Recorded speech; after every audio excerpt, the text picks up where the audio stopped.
Everybody Hates Rand is a Wheel of Time podcast that will contain spoilers for all 14 books. So if you're anti-spoiler, stop this, read all 14 books, and come back. We'll be here, waiting. Our title is a joke and is meant to be taken as such. Everybody in this context refers to us and our cats. You are free to feel however you want about Rand. He's a fictional character. Please don't DM us. The world is a mess, Dark One stretching out his hand. The dragon's reborn, the fire's been fanned, but everybody hates Rand. Everybody hates Rand. Everybody hates Rand. Hey, this is Everybody Hates Rand. Sometimes I forget. This is us? No. That's the show. Don't sue us, right. Mandy Moore. I'm sorry, Mandy. I wasn't thinking. And I forgot all the other actors in that show. It's just Mandy Moore playing all Pretty the roles. much.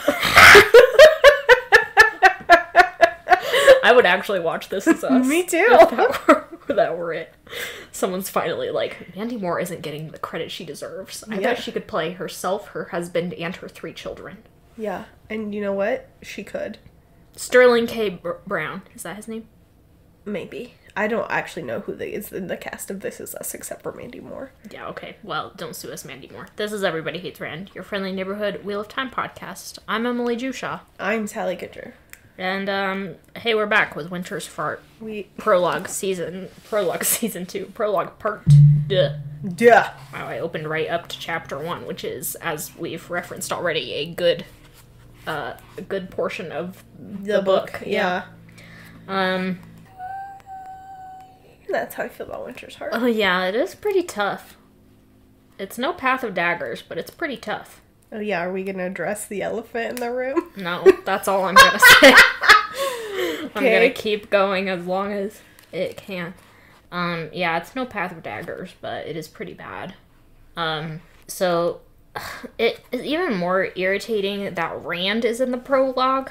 When he's the main fucking character? Yeah, I don't know why that annoys me. Like, there's no reason that a main character can't be in the prologue. It's just, like, the structure of the prologues has thus far not been to include Rand. Yeah, no, in my blog that I did for the Patreon when I was going through Winter's Heart, I was like, this prologue is frustrating me so much, so I'm trying to, like, figure out why. Mm-hmm.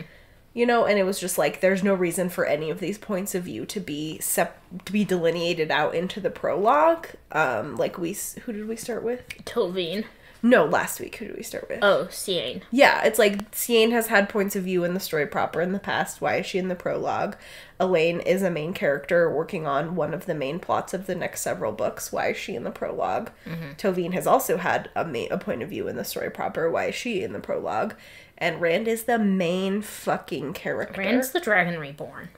And, like, it just doesn't make sense. Like, the prologue, maybe not exclusively, but up to this point, like Emily said, has been, like, characters who are not major players, or who we only touch in with maybe, like, one other time every couple of books. It's just, like... Yeah, or just, like, whose points of view we would never get. Like, that, obviously, the what we get in the first few books doesn't have to be the rule, but it does, like, set a level of... It sets your horizon of expectations. Yeah, and in the first few books, we got Luz Thurin, who, of course, appears as a voice in Rand's head, but is not himself a character ever again. Yeah. Probably the only prologue, by the way, that really functions as a proper prologue. Yeah. We got the man who calls himself Bors. Yeah. In book 2. And I don't remember book 3. I don't either. There might not have been a prologue. There are a couple. Yeah, that just don't have one. Which is, I think, what's frustrating to me about it is, like, I already, as you guys know, don't particularly care for prologues unless they are, like, earning their spot very intensely. The way that Luz Thurin's prologue does in the first book. That... No, it really earns it. Yeah, it really makes sense to have that there. But if you're going to have them, like, at least have them be consistent. Like, at least have them be the same. Like, you should, if you're going to have one, you should have one in all 14 books, probably. Yeah. instead of just randomly skipping it in 1 or 2 books, and you should have them function in the same way, not just as in Winter's Heart being stuff that could easily be 2 or 3 chapters. It doesn't make sense to me, and it's just really annoying. It doesn't work. It doesn't work. It's just like, because the entire time I'm reading it, I'm not thinking, well, here's what's happening. I'm thinking, why is this a prologue? Yeah, and we joked last time that it's like the editor's holding a gun to Robert Jordan's head, but it's more likely the reverse. Robert Jordan forcing his editors to accept a prologue, even though there doesn't need to be one. Yeah. Because, I mean, there's zero evidence that these books have been well edited up until this point, but a decent editor would be like, this doesn't need to be a prologue. Yeah. It's like the first thing you notice. Yeah. Just be like, it's not working, Robert. Yeah.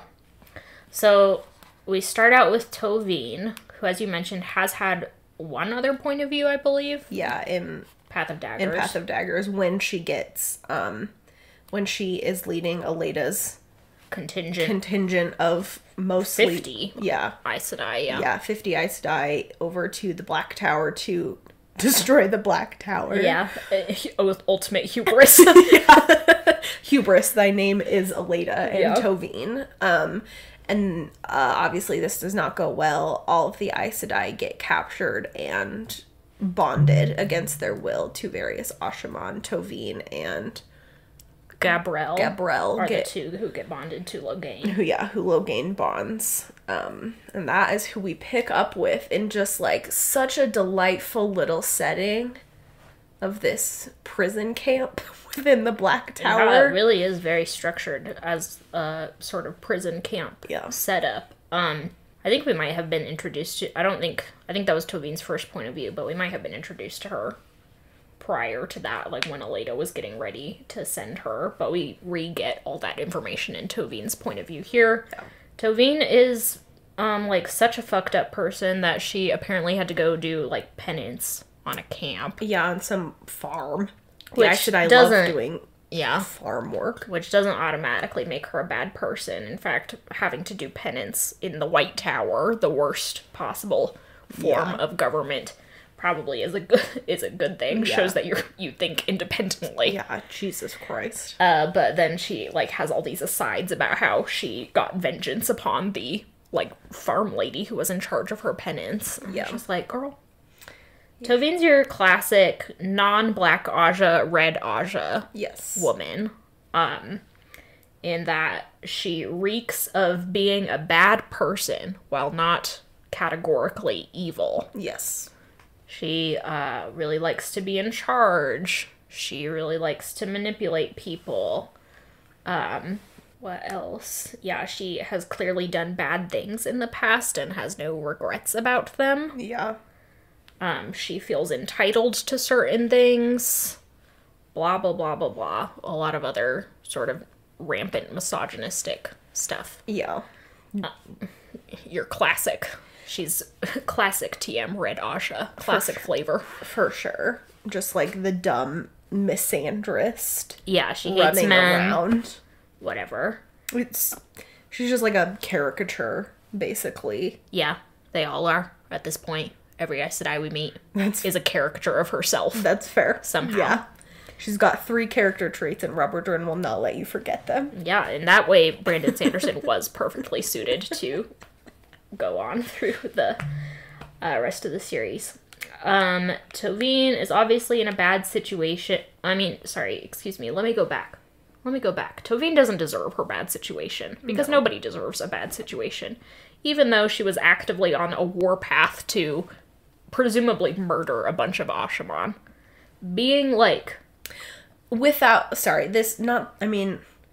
all laws are made up, right? Yeah, but all laws are made up. They were going to murder all of these Ashaman without giving them a fair trial in the White Tower, which is supposed to be what happens with men who can channel. Yeah, and they did it very intentionally, very secretly, probably to prevent, like, the Ashaman from knowing they were coming, first of all, but also I believe it is said explicitly to prevent, like, Andor, on whose ground the Black Tower is, from preventing them. Yeah. So they are extra legally going out to murder some people, which is obviously bad and deserves its own punishment. Yes. Being bonded against their will, a concept that has repeatedly been compared to rape, is not an adequate. Not adequate. By adequate, I mean, I don't mean not enough. I mean adequate as in it doesn't match the crime. No, it doesn't. It doesn't function. And I'm sorry to keep referencing my blogs, but as we get into the later half, the latter half of this series, it's going to happen. I had this, like, probably incomprehensible rant about the way that, like, justice can like, there's a way for, like, authors to quote-unquote do justice to their characters without justice actually happening in the text. So rather than, like, someone being put on trial or like going through a legal system of some sort, experiencing some sort of judgment, there can be some type of, like, moral judgment placed upon the characters where they have to experience something that seems to be in direct response to something that they did. Yeah. And this very much feels like what's happening with Tovine and all of the they're not all Black Aja ladies, all of the Aes Sedai who went to the Black Tower. It feels like, well, it's a punishment that they deserved. Yeah, from because on of high. what they were doing. Yeah. And we've talked about this a lot before in reference to Robert Jordan's sort of system of punishing his bad guys. Yes. Every bad guy in the Robert Jordan universe, the RJU, has a bad time of it. Yes. You know, it's bad to be a bad guy. I think I had this exact same conversation with talking about Moghedien or somebody, so I'm sorry if I just repeated myself. Oh, no, I don't think that exactly has been said, but yeah, it deserves repeating. Yeah, so, no, Emily's totally right. They all have, like, a bad time of it, as though, like, it's weird, because Robert Jordan is making these characters do these things, and then he's meting out punishment in these really fucked up ways, so it's like, you could have had your characters make different choices. Like, it's a very confusing thing, I think, for authors to do, to be like, the author, am going to dispense justice and punishment rather than, like, the story functioning on its own. Yeah, I think there's like the best, like, moments of justice that do not necessarily occur via the legal system are when they are enacted upon someone by their victims. Yeah. The moment I think of all the time is in Mad Max Fury Road when Immortan Joe, spoiler, gets his face ripped off. Spoiler.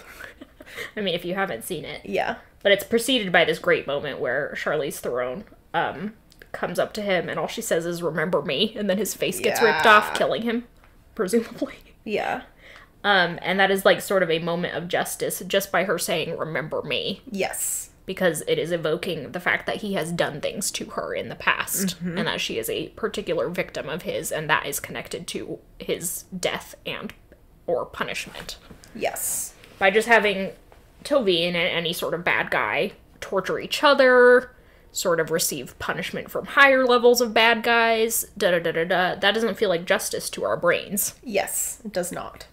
It just feels like, you know, sort of bad things happening continually and unpleasantly. Yeah, and also, like, I don't think this was the framework Robert Jordan was ever working in, but if we think of justice in terms of more, like, not just an eye for an eye, completely punishment-based, but in terms of, like, restorative justice, in terms of, like, what's actually being accomplished when someone who does a bad thing is just having another bad thing happen to them. Like, is that fixing the fact that Elaida is operating extra legally and is probably going to continue to do so? Like, is that... is the fact that Moghedien got enslaved by Nynaeve and Elaine doing anything for the victims? Nope. Like, what are we actually accomplishing? Nothing. Yeah. The whole Tovine sequence is further rounded out. You know, not only is it a bad person being punished, quote-unquote punished for their badness, it is also a woman being punished for being a particular type of woman. Yes. And generally just women being punished for being women. For existing. Yeah. In Path of Daggers, when Tovine and the rest of them are captured and bonded, it is done with a kiss, literally. And Logain sort of says as an aside, yeah, it just seems to work better, or it only works at all when we do this. And in Robert Jordan's mythology, this is tied back to the idea that the Ashaman bonding of women, you know, the sort of reverse of the warder bond, was particularly done with Ashaman and their wives. So it is much like a marriage ceremony in that way. But in this context, it further conflates sexual assault with bonding against one's will. Yes. Tovine doesn't want to be bonded any more than she wants to be kissed by a random man. Yeah. And that idea continues. Tovine is forced to obey Logain through the bond. She multiple times acts not under her own agency. You know, like she has to be at a place at a certain time to meet Logain, so sort of she runs there because she has no other choice, even though she trips, even though she's attacked by dogs. You know, she's just running this gamut, which is also a sort of reference to marriage between men and women. Women are supposed to be obedient and domestic, and also a woman who is captured by a man is forced to obey him literally. Yes. So the conflation of these two things, marriage and sexual assault, ongoing sexual assault, is really disturbing. Yep.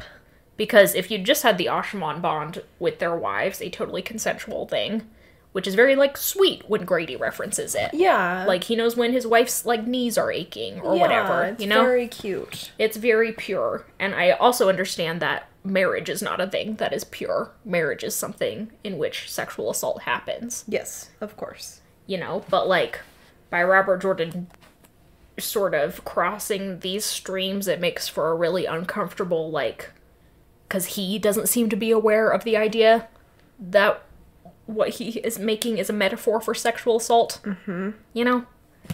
That probably didn't make sense, but... No, it's so true. It's more of the, like, cognitive dissonance that we saw happening in Ebu Dar in A Crown of Swords, where it's, like, obviously really intense abuse is happening, but, like, so often it's played for jokes, so it's like, are you taking it seriously, Robert, or are you not? And the same thing is happening with the Warder Bond, because there'll be times where someone will say, like, this is what Alana did is akin to rape, and some Aes Sedai will, like, respond really negatively, and then it's like, okay, is that being taken seriously, or are we dealing with this, like, just, like, completely misunderstanding the fact that you are making this metaphor for sexual assault? Like, what's happening? Yeah, it sort of sounds like Robert Jordan is throwing around the word rape with no sort of thought to its repercussions. Yeah. You know, he's like, this is akin to being raped. But it's like it's like no one's ever told him what rape is, what it means for its victims, its survivors. And so he's just like, oh, this is just something I've read about in a dictionary. Yeah. Or seen on crime procedurals. I can just throw it out there. And it's like, you're not bringing any sort of emotion to the table, any sort of empathy. So it is rendered meaningless. Yeah, oh my god. It's rendered absolutely meaningless and just, like, really offensive. Oh, yeah. Obviously, when you're just like, well, what happened to these women is akin to rape, but that's also being equated to their punishment.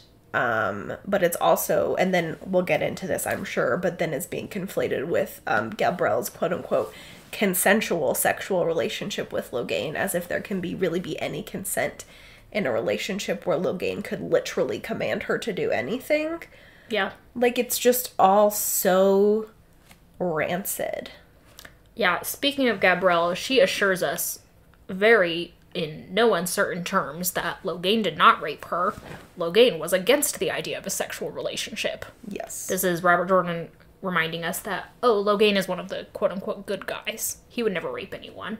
Even though Logain has, in fact, used his size and sort of the fear factor to manipulate and terrify women before. Yeah. He definitely did that with Min, Swan, and Leanne, like, Absolutely. all the time. So, just because he isn't a rapist doesn't mean he's not a bad guy. Yeah. Like, it's not a Obviously. black and white binary of you're either a rapist or you're a good guy. Yeah.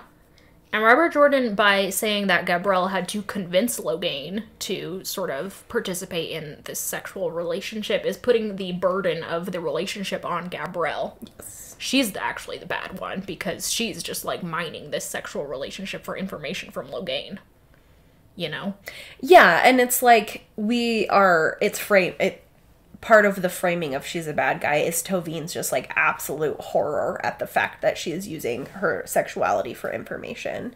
And it's just, like, that's a lot more complicated a situation than just being like, well, I can't believe she's doing this. Like, it's such a nuanced thing of being like, if this is your only way of, like, trying to escape, that doesn't make you a bad person, you know? Yeah. And also, like, if Gabrielle chose to use her sexuality to find a method of escape, then that is, like, also a bad situation for Gabrielle, not Logain, Robert Jordan. Yeah, it's like, again, she's not being given very many choices. Like, he keeps harping on the fact that, like, it was Gabrielle's choice. It is happening consensually. And it's like, sorry, go ahead. And just so we know, Gabrielle enjoyed it. Oh, and not only did she enjoy it, she enjoyed the fact that Logain wielded so much power over her. She enjoyed her feminine powerlessness. Yeah. Just to, like, double assure us that Logain's actually a good guy, and women should always be on the bottom in sex. Yeah. In the bottom, you know, what I'm referring to queer theory. Yeah. Who is passive, who is receiving, yes. etc., etc.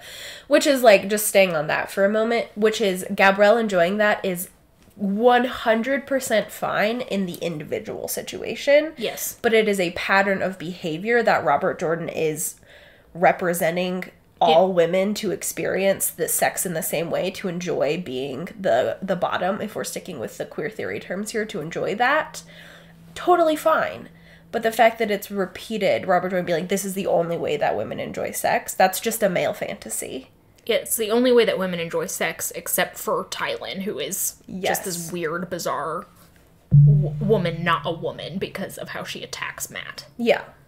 But yeah, like, Avienda, Elaine, Min all enjoy being dominated by Rand physically.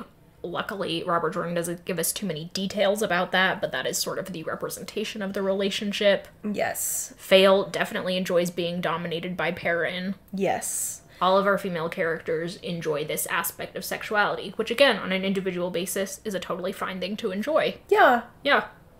Nothing but it is wrong with it. certainly not a thing that all women enjoy. But by having all of his female characters say that that's the thing that really gets them off in sex, Robert Jordan is saying that's where women belong. Yes. Absolutely. That's where women belong. And that's what they actually enjoy, even if they're telling you something different. Yes. And like, jumping back to Tylan, the fact that she is a villain, basically. He's villainizing female sexuality that presents in any different way. Mm-hmm. Like, if you enjoy being the top, you are unnatural. Yeah. He hits on the unnaturalness of that relationship so often. Whew, so, I think we got all of the major red flags.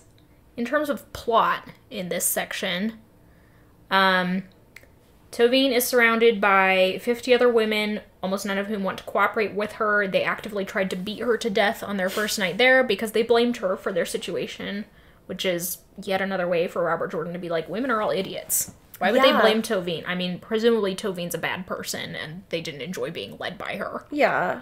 No one enjoyed that, but no woman would just start beating another woman for something that was outside of her obvious control. Yeah, I mean, there's the very human desire to be like, I want to lash out at somebody, and I physically cannot lash out at the Ashaman because I am under his control. So, like, but it's not presented in that way. Like, there's no nuance for what it means to be held prisoner. Mm-hmm.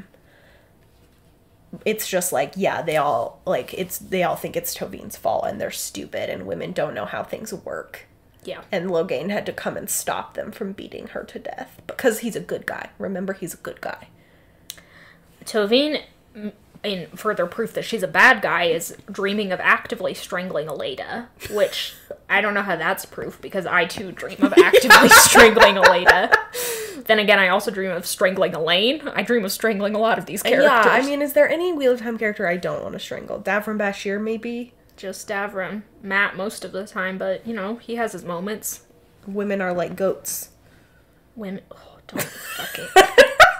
Branderson, what were you doing? Yeah. Well, Tovine gets up, goes about her business. She is required to meet Logain after he's done with breakfast. As she is walking through the Black Tower grounds, she gives us some details about it. There's a very, like, tiered prison camp or also soldier camp structure to the Black Tower. There are barracks for men who are in the lower ranks. Then there are, like, smaller, presumably better furnished and equipped barracks for men of the intermediate ranks, and then guys who are full Ashaman get their own, like, houses. Yeah. She hasn't, like, seen the, like, Black Tower proper. Mm-hmm. You know, there's not, like, an actual Black Tower, but we are later told that there is some sort of palace that Mazrim Tem is building. What the fuck, dude? Yeah. There's a huge wall, huge in circumference, not necessarily in height. Tovine says she could just step over it in some places. But this is something the men have been working on. Like, they are building it with the power, just like everything else in the Black Tower. This is a very, like, quickly, actively growing community. Mm-hmm. There's women, there are children. In some ways, it is better than the White Tower because these men have access to their families. Yeah, I do think I agree with you, but I also think it's really interesting the contrast of, like, the Black Tower allowing for the family unit versus the White Tower where it's just women alone without families, not necessarily allowed to have families. Just, like, talking about the way that women and their sexualities are perceived. Women, you either get power or you get a family. You Yeah. don't get both. Yeah, like, you can't, like, Elaida, I mean, she's the Amerlin right now, she's not a good one, but, like, Elaida couldn't have a child and still be able to be the Amerlin seat. As she's walking through the town, Tovine spots Elaine and Avienda and some guards. They are following through on their threat to Mazrim Tem to surveil the Black Tower. They do not spot Tovine. Presumably they don't spot any of the Aes Sedai because the Aes Sedai are under orders not to reveal themselves or ask for help. Yeah. Similarly, Tovine is not going to receive help from any of the other, like, random people in the Black Tower grounds. Mm-hmm. You know, the wives and whatnot. Which kind of is like, why did we do so much to, like, build up, you know, last point of view, it was like Elaine and Avienda really want to, just Elaine is like, I really need to surveil the Black Tower grounds. And it's just, Robert Sheridan's like, yeah, she's going to do that, but nothing will come of it. And it's like, why make a big point out of it then, you know? Yeah, like, it would be one thing if they're like, I spot an Aes Sedai that I recognize. That's really weird. Yeah, and Let's then we're then like... begin a plot about figuring out what's going on and helping these women. But no. Elena's just on her horse, being presented as stupid. Joking around with Brigitte. I might have said Avienda earlier, sorry. No, it is Birgitta. Tovine goes to Loghain's house. He also congregated around his front door awkwardly. There's like half a dozen just guys. Yeah. Some names are thrown out. If you are familiar with the later series, probably recognize Androl. Mm-hmm. Brandon Sanderson presumably picked that one out of the haystack and was like, here's a guy no one's doing anything with. I'll make him a character. Yeah. But they're all waiting when the door opens. Gabrielle comes out, followed by Loghain. Tovine's like, dramatic gasp. Gabrielle, you whore. Gabrielle, you slut! She just said that from the back of the crowd. Threw a snowball at her. Yeah. Woo! Scandalized. But then Loghain comes out and starts chatting with the guys. They are more or less making a report to him. Yeah. And through this, we learn about the dynamics of the Black Tower. There are factions. Mazrim Tem is at the head of one faction, Loghain another. Gabrielle later says neither of them necessarily knows that they're in charge of factions, or is actively, like, encouraging it or participating in it, but there is a natural split there. Yeah. We find out that Mazrim Tem has, on Rand's orders, listed all of the Ashaman who attacked Rand at the end of Path of Daggers as traitors to be, like, hunt down and killed. This includes... Actually, I'm not going to name them because I can't remember any of their names, much less pronounce them. Roshade Kisman, is the only one I can remember. Yeah, and it just, interestingly enough, also includes Narishma. Yeah, Flynn and Hopwill, which presumably were Mazrim Tem's own extra-legal additions. Yeah. He was like, oh, Rand is going to order me to put these guys on trial. I'm also going to order these other guys. Yeah, so there's some slander of my boy Narishma there. Yeah, how dare they accuse Dammer Flynn, my beloved. My most beloved. All of the Ashaman are my beloved, actually. Yeah, that's all true. the good ones. All the good Jur ones. Grady, that's my husband. Yeah, how dare you? But everyone in Loghain's group is like, oh, that's weird. Those are all, like, most of those are Mazrim Thames guys. Yeah. You know, why would he do that? And everyone's just sort of like, shrug emoji, goes about their days. But yeah, there's, like, a definite, those are Mazrim Thames guys. And we, the Raiders, who are like, isn't it funny that Mazrim Thames guys are the ones who attacked Rand? Derp-a-dur. I wonder what that could mean. The evidence just keeps piling up. The evidence against this man is astounding. If this were a true crime podcast, you all know, the hosts would be like, he did it. He did it. he did it. They He did do it. that from the second he was introduced. Yeah, because he's disgusting. He's a walking red flag. Red flag with legs. There are... Sorry, I'm trying to remember. Those are the main points. Yeah, they're like Mazrim Thames teaching some guys.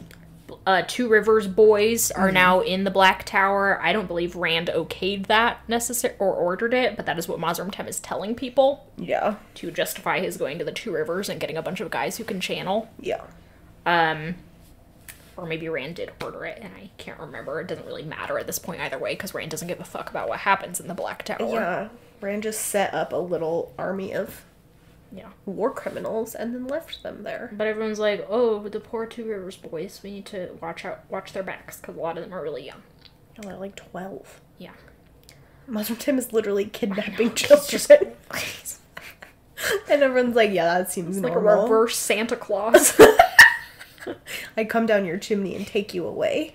I take you away up your chimney. The chimney. Yeah. Horrifying thought. Loghain leaves to, like, go about his nefarious business, and Tobin and Gabrielle chat about Gabrielle's plan to unite all of the Aes Sedai to start looking for escape attempts. She says the way to do that is to, like, turn over authority publicly to the two women who are highest in the power, so that is presumably what will happen, but of course Tobin is making her own plans. I mean...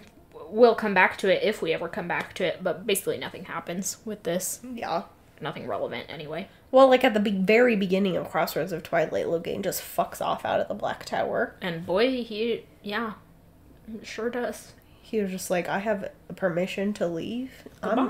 I'm leaving. Goodbye. And it's like, okay. I'm like, I wish someone would shoot you. I wish. Yeah. Narishma pulls out a gun. Narishma should have a gun. Yeah, I think we've discussed this before. If we were going to give any character a gun for some reason, it would be Narishma. We just trust him with it. I mean, I also feel like he's the one who deserves it most. Rand almost kills that man like every chapter. Yeah, Narishma is... Rand is, like, threatened by Narishma. He's like, I'm gonna murder him. And Narishma's like, all I'm doing is standing here and being pretty, literally. I also think Grady and Neald should have a gun between them. Yeah, one gun between them. One gun, 2 bullets between Grady and Neald. Yeah, and they're like, we will use them as required. On Perrin and Fail. No, one on Massima. One on Massimo, one on... Ooh, which, between Perrin and Fail, who would I kill? Fuck, marry, kill. Fuck, kill, kill. Fuck, kill. Perrin, Massima, and Fail. Sorry, speaking of the Ashman, sort of, we're hopping back over to Rand. Not back over. We're hopping to Rand, who is standing in his academy in Cairhien. He's such a weird dude. Watching in the background as people are sort of gathering around, staring at the big hole in the Cairhien palace that was left by Rand's fight with the quote-unquote renegade, Ashaman. Yeah. Definitely under Mazrim Thames' orders. Yeah. And Dashiba's. Dashiba showed his true colors. Wow. Who could have predicted this? Who could have predicted this?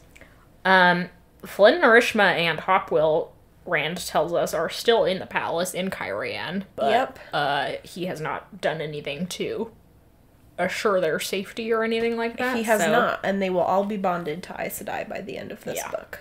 That'll. And how consensual is that, we wonder? Who knows? They It's not basically... like we're getting any Narishma points of view. Could you imagine? At the end of the book, the Aes Sedai are like... My point of view is just me looking at how pretty I am. Narishma just staring in a mirror. Like Narcissus before him. Mirror, mirror on the wall. And the mirror's like, you are the fairest person I've ever seen, actually. in the foreground of what Rand's looking at is a bunch of guys figuring out cars. Yeah. You know, it's called a steam wagon, and it is sort of an incomprehensible description, but Yeah. it's a machine that moves without horses pulling it, as Rand astutely notes. Yeah. So, it's a prototypical car. Yeah, which is cool, and it's also a really good literary example of defamiliarization. We'll throw a little theory in here that just means making something that is familiar to the reader seem very strange. And so, like, Rand's descriptions of how incomprehensible it is to him does take the reader at least a little while to figure out what's going on, because he's just like, some dude is pouring steam and He's like, the wagon is shaking. It looks terrifying. Everyone's yelling at each other. Yeah, and then finally when it moves, you're like, oh, it's a car. Yeah. It's supposed to be a car. There's presumably a steam engine at work there. Yeah, it's pretty cool. It's neat. Yeah, and we are told of other, like, inventions that are being created in the academy, including a telescope, which can look at, you know, the stars, the moon. Yeah. A woman is going around on gliders, which could produce an airplane. Yeah. Later. She keeps breaking her limbs, which I find pretty funny. Yeah. I mean, not funny for her, but it is like the people who did attempt to fly. Like, what the fuck? Yeah, what were you thinking? What were you thinking? Little Icarus over here. Yeah. There's a guy who's trapped lightning in a bottle, is the way that we are defamiliarized to the idea of electricity. Yeah. Coming about. Yeah. So these are all, like, exciting things. We've talked before about how Rand's academy system and his, sort of promotion, of the arts and whatnot is really interesting. Yeah. His patronage, I guess I should say. He's a regular science. Medici over here. Yeah, it's one of the nicer things that we enjoy more about Rand. Yeah. Even as no one around him seemingly understands it. Yeah, Rand's bookish nature and his academic side are, I think, his better qualities, honestly. Maybe his best qualities. Yeah, similar to Min, who is in the background of this entire scene, walking around this sort of, like, storage room, library, looking for different books and just muttering to herself. Yeah, it's charming. That's very cute, yeah. And she comes out with, like, 3 giant bags of books and is like, I'm ready. Yeah. And Rand's like, Jesus. You're gonna bring all those, but you're gonna bring all those books, and then there's a actually cute scene between them later where she's like, will you carry some of these? And he's like, no. You picked them up. All those books. He's like, 1 bag, and she's like, come on. You're so much bigger than me. Yeah, Rand and Min are cute in this scene, which is deserves acknowledgement since it's so rare between them. And, like, she teases Rand, and the lady who's there is shocked and offended. Yeah. And Dobrain is just, like, used to this romantic comedy constantly happening in front of him. Between these two clowns. Rand is talking to Dobrain and a woman whose name escapes me, but she's the, like, headmistress of the academy. He gets updates on how everyone sort of thinks Rand has disappeared actively. And everyone thinks maybe he's gone mad and actually exploded the Kyrian palace. Rand isn't bothering to dispute that at this time. And as we find out a little bit later, he is actively going around to different places, spreading rumors about where he might be going next. So just sort of trying to take himself off the map. Yes. So it suits him that no one in Kyria knows what's going on. He officially puts Dobrain in charge by giving him a seal of power. He's like, I'm making you the steward of Kyrian. Do with that what you will. He also gives him another seal and makes an oblique reference to giving that to Darlin. He does not actually bring up Darlin's name. He's just like, give this to him when the time comes. And later we'll find out that's Darlin. You're in charge of Tyr now. Yeah. Congratulations, Darlin. Sometimes being a himbo really pays off. That's true, yeah. Darlin, by the way, and Caroline, this was a plot thread that got sort of sheared in the middle of, at the end of the last book we discussed. They are being not held necessarily, but they are quote-unquote guests of Cadswan's. Yeah. And when Dobrain mentions that 2 women, Alil, who is Torum Ryatin's sister, and was sort of hanging on to Rand's sleeves, not literally, but she was around Rand for a lot during the battles in Alien in the last book. She and a... What? Is she one of the ladies who was like, maybe we should kill him after Yeah, he one of the actually out? good scenes in Path of Daggers is, like, Rand passes out because he gets hit by something, and these 2 ladies are like, maybe we should just kill him. And Like, or no, we should probably like maybe save him. shouldn't, He's the dragon reborn. Like, God, Aleal and what's her name? Yeah, it's a very funny scene. True icons. Aleal and a random sea folk woman have gone missing. Rand knows because he like walked in on them that they were just together. He like tied them up to quote unquote keep them safe. He's like, I'm sure Cadswan has them somehow. And Dobrian's like, why? And Rand's like, who knows a fuck? Who knows a fuck? I don't know a fuck. These women are implied to be having a lesbian relationship. That is more or less irrelevant, though. Yeah, we'll get one of their points of view later in This Winter's book, Heart, yeah. and it seems a little bit like Cadswan is holding that over her head. Yeah, as blackmail. Which is not very ally of Cadswan. I'm an ally. I'm an ally. Thank you for your service. Yeah, you're right. Not that Cadswan would have voted Trump. Yeah, I'm not saying Cadswan really reeks of LGBTQ plus friendly energy, but it is just like more of Robert Jordan being like, lesbians are pathetic. Lesbians and are useless. sad and bad. Yes, but these women, along with Darlin and Caroline, are all just ominously in Cadswan's house. Yeah, horrifying. The worst possible way to be. But Rand sort of takes care of that business, and that's all he's there for. Also, to pick up more books with Min, more of Herod Phil's books. So he, like, gets an update about all the inventions. He's like, yeah, reward anyone whose invention works like they say it will. And everyone's like, okay, doop-a-doo. And he's just like, peace out. And they leave. Yep. He and Min get ready to go. Rand makes a gateway. Before he even makes the gateway, actually, he feels very ill. He feels dizzy. Mm-hmm. This is an after effect of what happened with the Balefire crossing with Moradin back at the end of Crown of Swords. And we started seeing the effects of that obliquely in Path of Daggers, where he just starts getting sick whenever he uses Sidon. Yeah. That's not, like, explicitly made to be like, this is because of Moradin. And in fact, you could just be like, it's because of the taint on Sidon. That's what I thought. I did not know until this moment that it was supposed to be because... I mean, I never do any, like, extra reading like Emily I Googled does. it.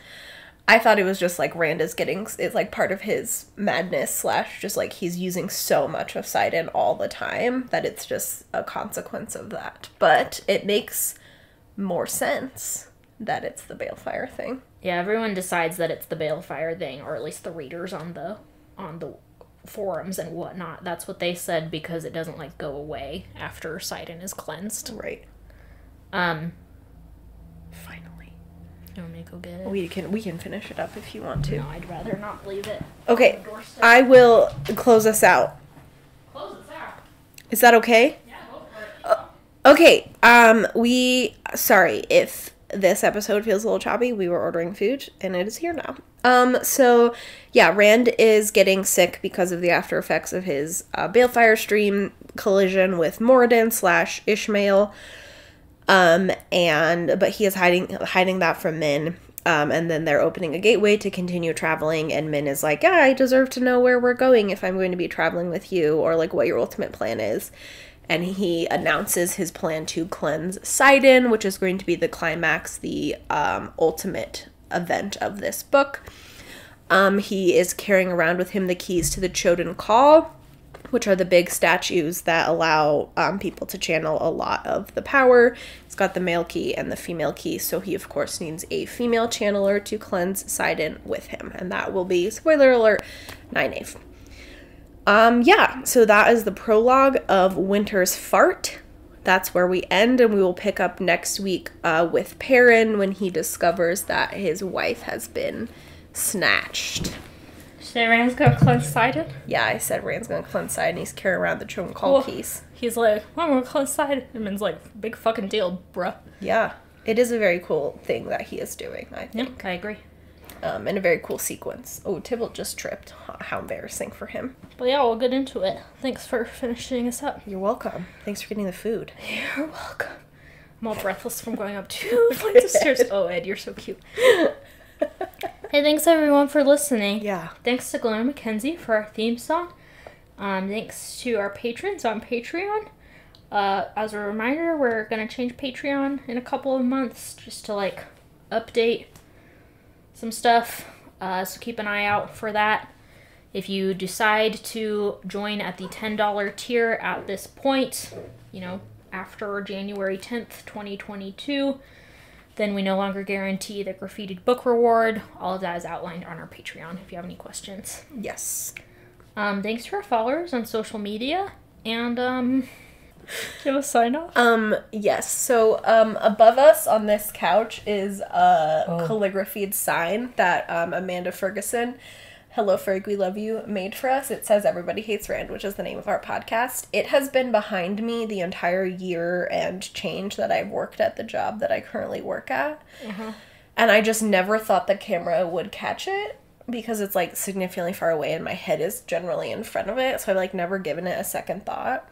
But on Tuesday, I had a meeting with one of the accountants that I work with, and she was like, what does that sign behind you say? She says, everybody hates something. And I was like, oh, no. So I threw Emily under the bus, and I was like, it's a podcast that my roommate works on. Which is true. Wow. Technically. It's technically true. That's okay. I would do the same thing to you. I don't want any of my coworkers to know about the podcast. And then I was like, I thought that would be the end of it. And she was like, what's the podcast about? Oh, God. What's it called? And I was like, it's about a book series. It is Everybody Hates Rand. And she's like, Rand is my brother-in-law's name. And I'm like, okay. I would like this interaction end so badly. Please, good Lord. And I'm a little worried she's the type of person that will look the podcast up. Oh. At which point she'll be like, why didn't you tell me it was your podcast? Because it's humiliating. Because I'm both really proud of EHR, and it is also humiliating for my coworkers to know that it exists. Yeah, it's not the professional sphere. I don't want that to touch Everybody Hates Rand. Yeah. It's two different professions. Yeah. I'm not the same people in both of those spheres. Yeah. I want to back up to how, in your explanation, you said our sign says Everybody Hates Rand, which is the name of our podcast. So you're right. That was dumb of me. It was so funny. No, that was extremely stupid of me. I'm sorry. I said such a dumb thing. Oh, so cute. In case you guys don't know which podcast you're listening to. Have you heard? It's called Everybody Hates Rand. Oh my god, I'm an idiot. That should have been its own sign-off. Okay, I want to go eat chicken salad sandwich. Ooh, chicken salad, that's what you went with? Good choice. Yeah, bruh. I love chicken salad. Whoop-pow. Whoop-pow. It's scared Tibble. Hey. Bye. Bye.